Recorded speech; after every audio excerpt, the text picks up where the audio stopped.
kjo është xhamia kryesore që është edhe historie kryesore e fshatit tonë, po është historia edhe kombit shqiptar, është xhamia e vjetër, që është xhamia e vjetër edhe lagja quhet xhamia e vjetër.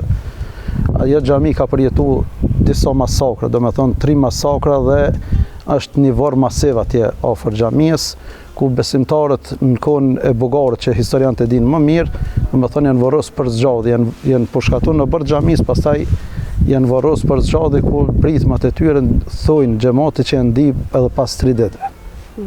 Po duket kështu fshat i qetë, Komogllova është gjithmonë kështu, është veç të dielave.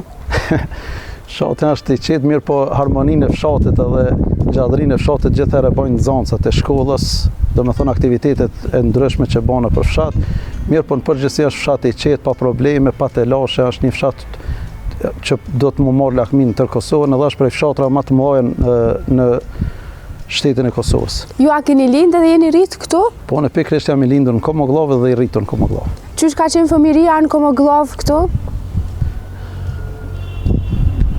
Fëmijëria ka qenë shumë e lumtur, për arsye se na në atë kohë domethënë nuk i kemi pasur këto telefonat që i kemi ose teknologjinë që i kemi sot, edhe kemi qenë më të dhëntë me vetim, me loja të ndryshme edhe me aktivitete të ndryshme, që sot këto aktivitete i mungojnë. Na domethënë këtë objektin kur e kemi ndërtuar në bord xhamisë, jemi munduar me bë aktivitete ndryshme që rinin pak me largu prej shtëpisë, prej monotonisë të interneteve, gjëra të tjera, mirë po që fatkeqësisht interneti e ban vetën.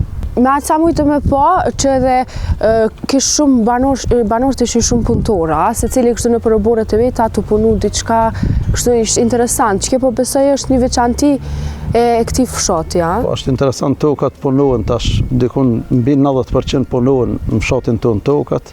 Ata që nuk kanë mundësi me i punu, i japin të tjerëve që të cilët bojnë mirën me këtë aktivitet. Me thonë përgjithësi tokat punohen në fshatin tonë, edhe përgjithësi janë punëtor fshati jonë.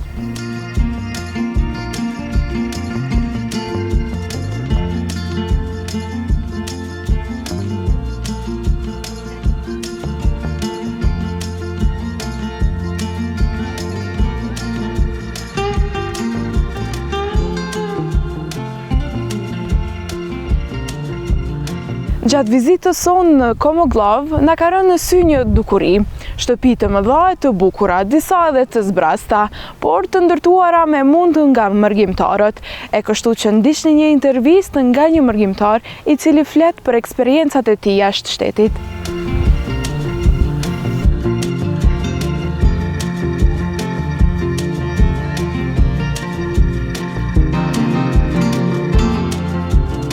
Në kena lind atje poshtë, 1 kilometër për këtë mujtë, po kena dalë kanal, dhe një maj mirë, Marraf.